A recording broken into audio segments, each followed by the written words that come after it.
Attendez-vous un miracle dans votre vie? Êtes-vous confronté à des défis, des difficultés ou des problèmes qui semblent insurmontables, et tout ce à quoi vous pensez est un miracle pour sauver la situation? Et si je vous disais qu'effectivement votre miracle est en route? N'oubliez pas que Dieu est un faiseur de miracles qui ne se lasse jamais d'accomplir des actes surnaturels pour ses enfants. Sovent, la CLE reside dans Elaton Patient, que le miracle s'y produise. Malheureusement, pendant cette période d'attente, de nombreuses personnes perdent de vue le miracle qui se produit déjà, ce qui conduit au découragement. Dans cette vidéo, nous explorerons 9 signes clairs indiquant qu'un miracle se prépare. Reconnaître ces signes peut vous aider à maintenir votre foi sans passer à côté de ce que Dieu est sur le point de faire dans votre vie. Avant de continuer, veuillez vous abonner à cette chaîne si ce n'est pas déjà fait. Merci. Dieu dit dans Ésaïe 43, 19, « Voici, je fais une chose nouvelle. Maintenant elle germe, ne vous en apercevez-vous pas? J'ouvrirai un chemin dans le désert et des rivières dans le désert. » Bien-aimés, Dieu fait de grandes et puissantes choses cette saison, mais la question est, pouvez-vous le voir ou le percevoir? Comment puis-je le savoir? Demandez-vous. Voici les 9 signes indubitables qui indiquent que votre miracle arrive. Numéro 1. La paix au milieu du chaos. C'est l'un des premiers et des plus remarquables signes indiquant qu'un miracle est sur le point de se produire dans votre vie. Vous ferez soudain l'expérience d'une paix intérieure que vous ne pouvez expliquer. Cette paix ne sera pas due à des changements physiques ou à une réduction de la tempête. La tempête pourrait même s'intensifier et continuer à faire rage. Cependant, au lieu de paniquer, vous vous retrouverez inhabituellement calme. Cet état de calme met votre cœur au repos, car votre esprit peut percevoir que quelque chose de grand est sur le point de se produire. Ainsi, bien-aimés, lorsque vous découvrez que votre cœur est inhabituellement en paix au milieu du chaos, c'est un signe clair que votre miracle arrive. Numéro 2. Perception spirituelle accrue. Ce n'est pas que vous n'avez pas entendu parler de Dieu ou que vous n'avez pas marché avec lui auparavant, mais la connexion devient plus profonde pendant cette période. Chaque aspect de votre être devient plus conscient et réceptif aux signaux spirituels. Ne vous inquiétez pas, c'est Dieu qui vous prépare spirituellement à quelque chose de grand qui vous attend. Dans cet état accru, votre intuition, guidée par l'inspiration du Saint-Esprit, vous fournira des instructions sur ce qu'il faut faire et les actions à entreprendre. Vous comprenez clairement vos prochaines étapes et, au fur et à mesure que vous les suivez, ces actions vous ouvrent des portes surnaturelles. Numéro 3. Une profonde envie de lâcher prise et de laisser Dieu. Le problème autrefois dévorant ne vous dérange plus à mesure que vous redirigez votre attention vers Dieu et les aspects de votre vie qui sont florissants. L'inquiétude, l'anxiété et la recherche constante d'une solution cessent de dominer vos pensées. Vous atteignez sans effort un point où vous pouvez volontairement tout déposer devant Dieu en vous abandonnant complètement. Cet état d'abandon vous ouvre à recevoir des miracles. Votre abandon de votre emprise sur les plans et les stratégies est le signe qu'une transaction spirituelle est en train de se produire. Le fait que vous abandonniez les vieilles choses qui obscurcissent votre esprit pendant que Dieu vous libère de nouvelles choses signifie qu'un miracle se produit et que Dieu est à l'œuvre en vous, vous préparant à recevoir ces nouvelles choses lorsqu'elles arriveront. Lorsque vous persistez à vous accrocher à vos projets et à compter sur diverses solutions, votre attention s'éloigne de Dieu. Dans un tel état, même lorsque le miracle se produit, vous risquez de ne pas le reconnaître. Par conséquent, Dieu attend patiemment et continue d'envoyer sa parole pour vous inciter à tout abandonner. Hannah desired tellement un enfant tuel était, prit out pour satisfaire ses désirs. Elle pensait que sa vie prendrait un véritable sens une fois qu'elle aurait un enfant. Elle a dû endurer les moqueries de l'autre épouse de son mari, même si le fait de savoir qu'elle était la préférée de son mari ne lui apportait aucun réconfort. Finalement, elle a atteint ses limites et a dû lâcher prise. Elle fréquentait Shiloh chaque année, mais cette année-là, elle était déterminée à tout donner.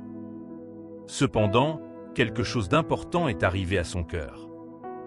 Alors qu'elle s'agenouillait en prière, elle ne demandait plus d'enfants pour faire taire ses ennemis ou prouver quelque chose sur sa fertilité, mais consacrait à nouveau sa vie et même son enfant à naître à Dieu.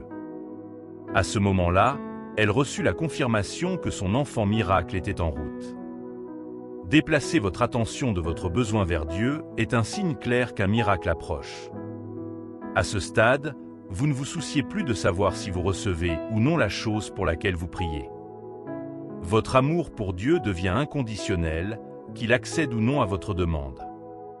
Votre existence entière ne tournera plus autour de ce désir particulier.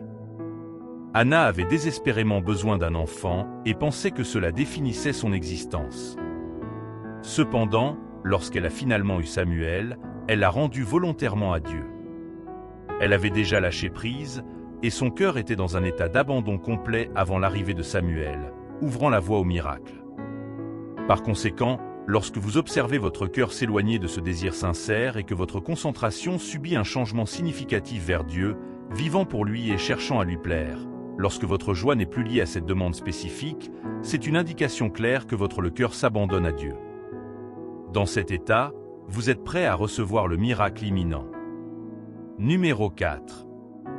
Quand vos pétitions cèdent la place à Thanksgiving, expérimenter une véritable gratitude au milieu des batailles, des défis et des prières sans réponse de la vie n'est pas seulement un témoignage de maturité spirituelle, mais aussi un signe puissant qu'un miracle se profile à l'horizon. Cela va au-delà de remercier Dieu pour ce que vous croyez qu'il fera.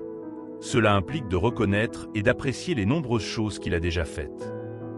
Cet état de gratitude positionne votre cœur pour recevoir le miracle imminent. Au lieu de faire des requêtes lorsque vous vous agenouillez pour prier, vous vous tournez naturellement vers la louange de Dieu. Il ne s'agit pas d'un effort conscient pour pratiquer la gratitude en prévision de votre miracle. Cela dépasse vos intentions et votre cœur est obligé de remercier Dieu pour tout. Lorsque vous trouvez de la gratitude dans des choses apparemment ordinaires que d'autres peuvent tenir pour acquises, comme la capacité d'utiliser vos mains, le don de la vue, la beauté d'un nouveau jour, la météo, votre famille et tous les autres aspects de la vie, c'est un signe clair que quelque chose d'important est en route. Numéro 5. Joie inexplicable. 1 Samuel 1, 11-19 dit « Tandis qu'elle continuait à prier le Seigneur, Élie observait sa bouche. Anne priait dans son cœur, et ses lèvres remuaient, mais sa voix n'était pas entendue. Élie pensa qu'elle était ivre et lui dit « Combien de temps vas-tu rester ivre ?» Range Ton Vin. Ce n'est pas le cas, mon Seigneur, répondit Anna, je suis une femme profondément troublée. Je n'ai bu ni vin ni bière, je répandais mon âme au Seigneur. Ne prends pas ta servante pour une méchante femme. J'ai prié ici à cause de ma grande angoisse et de mon grand chagrin. Élie répondit, va en paix, et que le Dieu d'Israël t'accorde ce que tu lui as demandé. Elle dit, que ton serviteur trouve grâce à tes yeux. Puis elle s'en alla et mangea quelque chose, et son visage n'était plus abattu. Le lendemain matin, ils se levèrent et adorèrent devant l'Éternel, puis retournèrent chez eux à Rama. Lorsqu'Anna a prié avec ferveur pour un enfant, elle s'est d'abord retrouvée submergée par ses problèmes au point que les mots pouvaient à peine s'échapper de ses lèvres. Sa bouche bougea, mais son appel silencieux conduisit Élie à la prendre pour une ivresse. Cependant, suite à sa rencontre avec Élie, une transformation notable s'est produite dans son caractère. Une force et une joie retrouvées ont remplacé la tristesse qu'elle ressentait auparavant. Il est intéressant de noter que cette joie a précédé l'arrivée effective de l'enfant. De même, lorsque vous ressentez une joie qui ne peut être attribuée à aucun événement physique spécifique, en particulier lorsque, en fonction de votre situation actuelle, vous devriez être le plus déprimé, c'est le signe que Dieu est sur le point de changer votre situation. Peut-être êtes-vous dans un état de dépression depuis des semaines, voire des mois. Même lorsque vous parvenez à dormir, vos rêves sont en proie à des cauchemars qui reflètent votre état actuel. Ces inquiétudes persistantes peuvent même se manifester par des problèmes de santé. Mais si soudainement tous ces soucis disparaissent, laissant la place à une joie inhabituelle qui vous fait éclater en chant et en danse, c'est un signe clair que votre miracle arrive bientôt. Numéro 6. Rêves et visions confirmant votre miracle. Parfois, Dieu révèle directement les choses positives qu'il nous fait, ce qui se produit souvent à travers les rêves, surtout si ces rêves ne sont pas occasionnels mais fréquents. Bien que ces rêves visent à vous encourager et à vous rassurer sur le fait que Dieu ne vous a pas oublié, Ne permettez pas au diable de vous faire croire le contraire. Il pourrait vous mentir en disant que la percée ne se manifestera que dans vos rêves et non dans la vraie vie. Ne cédez pas. Si Dieu vous a montré quelque chose dans vos rêves, il est plus que capable de le réaliser. Ainsi, la prochaine fois que vous ferez de tels rêves, votre réponse devrait être de recevoir les miracles et de les concrétiser. Comment est-ce que tu fais ça?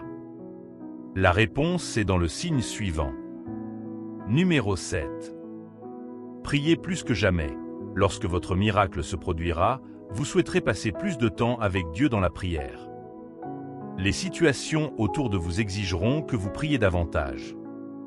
Vous verrez que votre vie de prière deviendra meilleure. Votre temps de prière ne sera plus la chose régulière, religieuse, ennuyeuse et fatigante à laquelle vous êtes habitué. Cela deviendra plus intéressant et vous aurez hâte de passer du temps avec Dieu. Ce n'est pas une prière de peur ou de panique, mais au fond, vous voulez juste passer plus de temps avec Dieu dans la prière. Vous passerez plus de temps à concrétiser les choses que vous voyez dans vos rêves et vos visions. Vous passerez plus de temps à déclarer les promesses de Dieu tout au long de votre vie. Si vous vivez l'un de ces phénomènes en ce moment, c'est le signe que Dieu orchestre un miracle en votre faveur. Numéro 8. Opposition et attaques intenses. Le diable n'a pas à vous attaquer s'il n'a pas vu Dieu vous libérer quelque chose du ciel ou s'il n'a pas été témoin du potentiel que Dieu a placé en vous. Le dicton « il fait le plus sombre avant l'aube » n'est pas que des paroles vides de sens. C'est vrai. Lorsque vous êtes sur le point de recevoir un miracle, vous n'êtes pas le seul à en voir les signes. Les ennemis le remarqueront également et ne resteront pas immobiles. Ils commenceront à faire tout leur possible pour vous empêcher de recevoir le miracle. La Bible dit dans Jean 10, « Le voleur ne vient que pour voler, tuer et détruire. Je suis venu pour qu'ils aient la vie et qu'ils l'aient en abondance. » Le diable est le voleur qui ne veut pas que vous receviez le miracle que Dieu a pour vous. C'est à ce moment-là qu'un proche peut soudainement commencer à manifester des signes de haine sans raison apparente.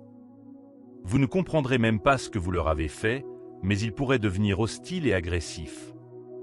Le diable ne s'arrêtera pas là. Il se manifestera également en vous montrant des rêves et des visions effrayants, des rêves d'oppression ou des choses qui peuvent susciter une peur intense dans votre vie. Le but est de vous amener à douter de Dieu et de ses promesses pour votre vie. Le diable voudra tout faire pour que vos priorités soient mal placées en aggravant le problème et en le faisant paraître plus grand. Il veut également altérer votre foi et tourner en dérision ce que vous croyez.